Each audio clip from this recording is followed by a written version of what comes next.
ရေမျက်နှာပြင်ပေါ်မှာစောက်ထားတဲ့အဝေးပြေးလမ်းကိုတင်မြင်ဖူးပါသလားတရုတ်နိုင်ငံဟီနန်ပြည်နယ်မှာအင်တာနက်အသုံးပြုသူတွေကရေပေါ်ဝေးပြေးလမ်းလို့ခေါ်ကြတဲ့အံပွဲလမ်းမှာတစ်ခုရှိပါတယ်ခင်ဗျာဝေးဝေးကနေလမ်းကြည့်ရင်ဒီလမ်းဟာရေကန်မျက်နှာပြင်ပေါ်မှာတိုက်ရိုက်ခင်းကျင်းထားတယ်လို့ပါပဲဘေးပညာနှစ်ဖက်လုံးမှာရေတွေကြီးဖြစ်ပြီးအထက်မြင့်အဆောက်အုံတွေရောခြံစည်းရိုးတွေပါမရှိပါဘူးကားမောင်းနေတဲ့သူတွေဟာရေကန်ကြီးရဲ့အလဲဗဟိုမှာဖြတ်တန်းမောင်းနေရတယ်လို့ခံစားရစေပါတယ်အံ့ဩစရာအကောင်းဆုံးကတော့မိုးရာသီရောက်လို့ရေကန်တွေကရေတွ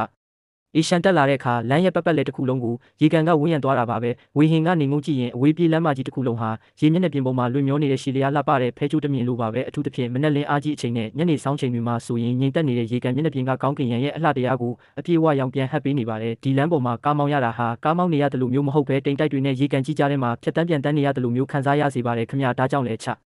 အားဒေတာကခီးသွားအများပြားဟာဒီနေရာကိုအထုတလဲကားမောင်းပြီးလာရောက်လည်ပတ်ကြပါတယ်။ဒါဟာမိုးကုတ်ဆက်ဝိုင်းစီတို့မောင်းနေရတယ်လို့မျိုးသိရှိခံစားနိုင်ဖို့အတွက်တင်မကပါဘူး။ကြေးရွာတွေနဲ့စိတ်ဆန်းမြေတွေကိုလည်းဆက်သွယ်ပေးထားတာကြောင့်နေ့စဉ်ရက်ဆက်ရွာသူရွာသားတွေစပိန်စီဝါဒနာရှင်တွေနဲ့ခီးသွားတွေဟာဒီလမ်းကနေဖြတ်တန်းသွားလာနေကြပါတယ်ခင်ဗျာ။